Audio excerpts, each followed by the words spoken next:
baik. Bismillahirrahmanirrahim. Assalamualaikum warahmatullahi wabarakatuh. Saya Nur Prangwayu NIM 122180017 akan menjelaskan tutorial dari penggunaan program yang ditujukan kepada kelompok pembudidaya ikan Minoledok Deso di daerah Yogyakarta. Program di sini ditujukan kepada sistem informasi pembelian, penyediaan, dan juga pembukuan terhadap UMKM yang menjadi mitra dari kami. Oke, baik saja. Langsung kita mulai dari tutorialnya. Di sini di tampilan pertama di form selamat datang. Di sini ada pilihan pembeli atau admin, di mana di sini dari perusahaan Minoledok, kelompok pembudidaya ikan Minoledok Deso. Di sini kami akan mencoba membantu karena memang permasalahan yang ada itu adalah pembukuan, pembelian, dan penyediaan segala sesuatunya masih bersifat konvensional dan tradisional. Karena itu di sini kami bersifat untuk membantu. Baik, di sini langkah pertamanya di sini ada kunjungi kami. Di sini bisa juga membuka dari website dari Minoledok Deso. Di sini ada websitenya seperti berikut untuk website UMKM yang ada. Dan di sini bisa dilihat juga dari timnya, produknya, semua sudah ada di dalam website yang sudah dirancang seperti itu. Berikut untuk tim penyusunnya. Dan selanjutnya adalah untuk hubungi kami, di mana apabila diklik maka di sini akan langsung tertuju kepada official dari Minoledok Deso itu sendiri, yaitu Bapak Surasa selaku ketua dari UMKM yang bersangkutan. Dan selanjutnya mungkin langsung saja kita coba terkait dengan fitur yang pertama ini untuk pembeli. Kita hanya perlu mengklik untuk gambar pembeli di sini, maka selanjutnya akan muncul form login pembeli, di mana pada form login pembeli di sini hanya perlu menginputkan saja. Di sini kalau untuk login pembeli misal dengan nomor ID nomor 010 yang sudah terdaftar di dalam database, lalu selanjutnya akan langsung muncul ikan bakar Bapak Gigs, lalu kita masukkan PIN yang ada. Dan untuk button ini untuk menghapus, bisa diklik maka akan menghapus, sedangkan untuk button ini akan kembali ke sebelumnya, form awal. Dan ini berlaku juga untuk sama karena memang untuk user interface-nya itu memiliki pola icon yang sama, yaitu untuk panah, tanda refresh, dan juga home seperti itu. Baik, kita inputkan ulang kembali 010 dengan PIN. Kita hanya perlu mengisi sesuai dengan apa yang sudah diinputkan di dalam database. Dan di sini bisa dilihat ada call center. Mengapa seperti itu? Karena memang untuk bagi customer yang belum memiliki ID, maka harus untuk menghubungi terlebih dahulu dari penanggung jawab dari mitra seperti itu. Sedangkan untuk yang di sini yang sudah memiliki ID itu bisa juga dikatakan sebagai pelanggan karena memang sudah beberapa kali terdaftar. Baik, langsung saja kita mengklik next. Baik, untuk form selanjutnya di sini untuk pemesanan. Jadi untuk pemesan, kode pesanan langsung terinput di sini dan nomor ID-nya sama seperti sebelumnya, ikan bakar Pak Gigs. Misalkan emailnya itu adalah ikan bakar @gmail.com. Lalu selanjutnya tanggal pesanannya, misal sekarang tanggal sebelumnya ya, misal tanggal 13 Januari dengan alamat tujuan di Yogyakarta. Dan keterangan pesanannya ikan diberi oksigen misalnya yang banyak.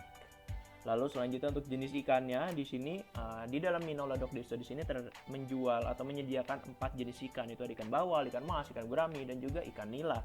Dan misalkan dari ikan bakar Bapak Gigs ingin memesan ikan bawal dengan harga satu ikannya seperti berikut dan dengan jumlah pesanannya misalkan 10 kg, maka akan otomatis kita hitung masuk ke dalam sini dan otomatis akan masuk ke dalam metode pembayaran.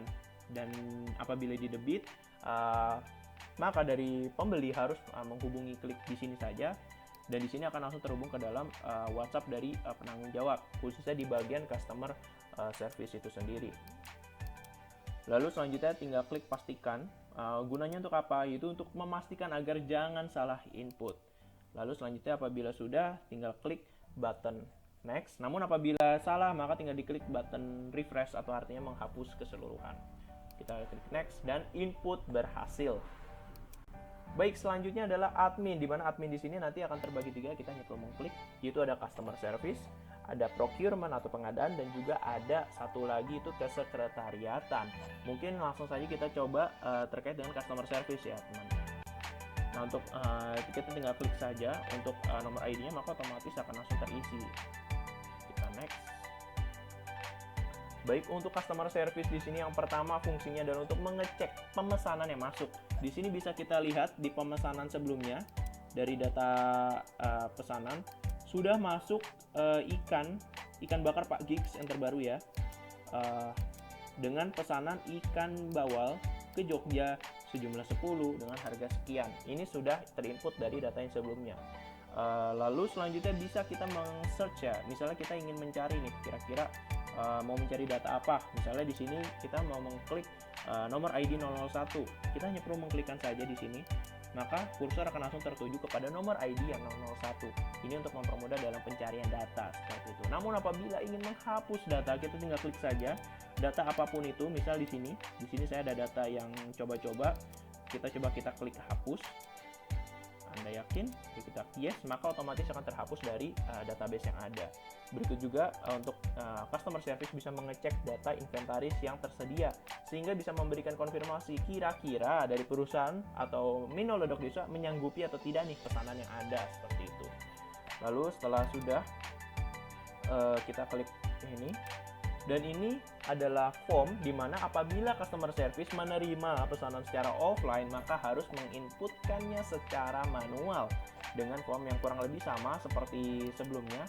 Mungkin saya tidak praktiskan ini karena memang isinya sama persis dengan online, hanya saja perbedaan konsepnya di sini diisi secara langsung oleh customer service itu sendiri. Mungkin langsung saja kita kembali ke home untuk mencoba ke fitur selanjutnya. Jika tadi kita sudah coba customer service, kita selanjutnya akan coba terkait dengan procurement. Procurement itu passwordnya 0,004. Ya benar, ternyata saya 004. Klik next saja teman-teman. Nah, untuk procurement di sini itu bersifat pengadaan di mana dia akan menginput data pesanan yang sudah ada sebelumnya, data kira-kira pesanan keluarnya berapa lama, lalu data sumber dayanya berapa, pemasoknya siapa saja, EOQ-nya berapa kira-kira untuk bisa memenuhi stok yang sudah terkuras. Kurang lebih seperti itu untuk procurement, untuk pengadaan ini sendiri. Nah, bisa kita lihat sebelumnya di sini dia bisa melihat data pesanan, data kesekretariatan, seperti itu. Dan di sini kita langsung saja dari data pesanan yang ada, di sini kita bisa melihat ya data pesanan yang ada yang terbaru di sini dari Bapak Gigs. Kita tinggal klik saja, maka automatically akan langsung terisi di dalam data-data yang ada di sini di data pesanan masuk.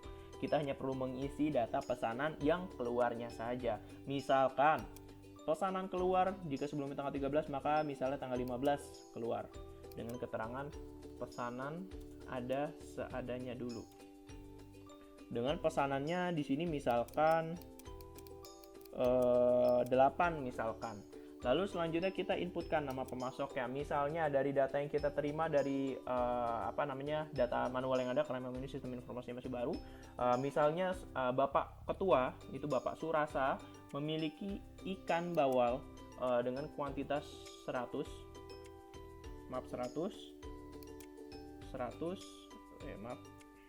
di ikan selanjutnya ikan mas sebesar 100, ikan gurami sebesar 100, ini permisalan, dan ikan nila sebesar 100. Lalu selanjutnya dipesan sebanyak 10 ikan bawal, dipesan 10, ikan mas dipesan 0,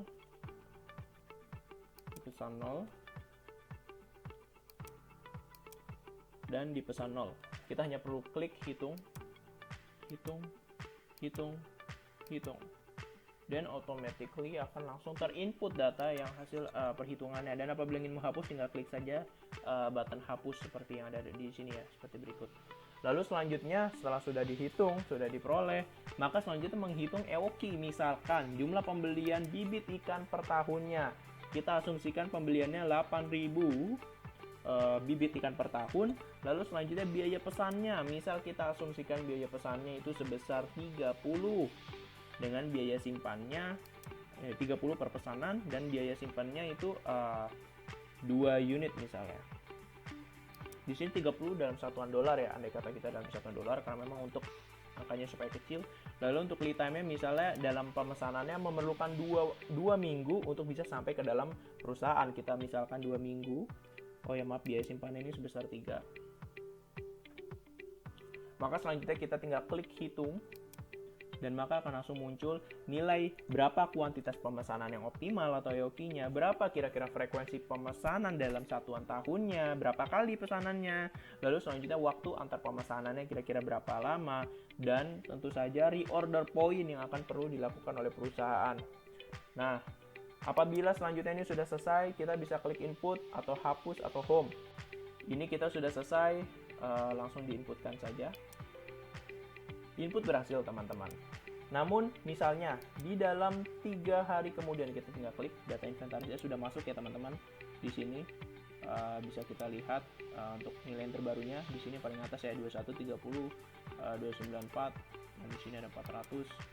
Nah itu untuk nilai-nilai yang yang di sini Surasa yang di urutan kedua. Nah itu udah automatically masuk. Jika kita ingin mengedit misalkan itu tadi pesanan baru berjumlah nggak nyampe 10 ya teman-teman, bisa kita klik lihat saja baru berjumlah 8, kita masih utang 2, kita tinggal klik saja, maka otomatis akan langsung terisi semua isinya seperti yang ada sebelumnya. Kita hanya perlu mengganti, misalnya pada tanggal 17 kita akan melunasinya, dengan di sini kita ganti jadi pesanan sudah selesai. Lalu selanjutnya jumlah pesanannya menjadi 10. Kita hanya perlu mengklik button edit di sini dan database akan terperbarui teman-teman menjadi lunas yaitu 10. Bisa kita lihat di sini 10. Baik itu untuk data inventaris. Kita tinggal klik hapus jika ingin menghapus, semuanya akan terhapus, lalu kita klik back. Nah, untuk di selanjutnya di sini ada fitur untuk admin kesekretariatan, di mana admin kesekretariatan di sini berfungsi untuk menggabungkan data-data secara rapi, secara general untuk membuat sebuah laporan seperti itu kepada anggota yang lainnya. Baik, untuk kesekretariatan di sini ini di mana kode dokumennya secara random, sama seperti sebelumnya itu ada kode inventaris, ada kode pesanan itu secara random dan sebagai primary key. Lalu selanjutnya untuk kode inventaris, misalkan di sini kode dari kesekretariatan bisa mengakses data inventaris, bisa juga mengakses data kesekretariatan. Misalkan tadi dari pesanan dari data inventaris, bisa kita lihat ya sebelumnya. Di sini pesanan 1010 dari Bapak Surasa di urutan kedua ya. Ya bisa teman-teman lihat, kita hanya perlu mengklik saja di urutan kedua.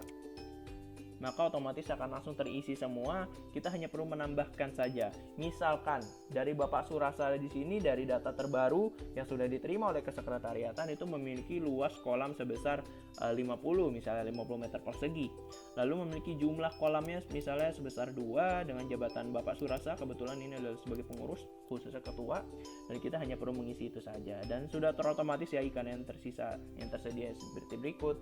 Dan apabila ingin mengedit maka tinggal perlu klik ini saja, apa yang diedit diklik saja maka otomatis akan masuk.